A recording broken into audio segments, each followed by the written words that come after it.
What is the symbolic purpose of the paintings in Severance? My name's Rebecca, I have a PhD in art history, and today we are talking about propaganda. So in Severance, paintings play a crucial role in reinforcing corporate ideology.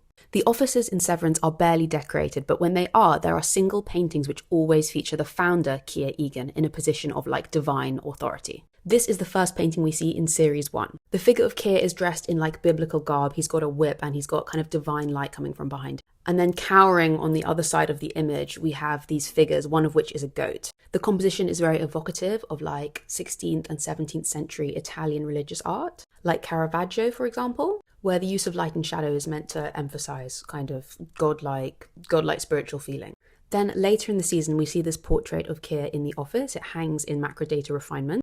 I would say this is quite a presidential style painting. It makes me think of 19th century American painters like John Singer Sargent. Here is Sargent's portrait of Roosevelt and his self-portrait. It's very authoritative, very austere, and very like the Keir portrait we see in The Office. Later in season 1, we see this picture from Keir's childhood. It's part of what they call the Keir cycle, so the story of his life. It's very reminiscent of this painting called The Sick Child by Arturo Michelina, and it was painted in 1886.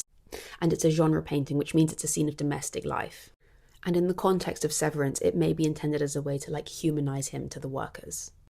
And then the final painting I want to note is this new painting we see in season 2. It's quite strange. You've got kind of the 4 workers, Keir with a bloody sword, a sun, a kind of brutalist looking landscape, and some soldiers. For me, this is very redolent of Soviet propaganda.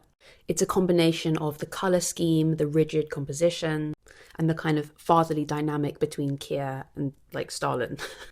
I think even for Severance, this is quite on the nose. Follow for part 2.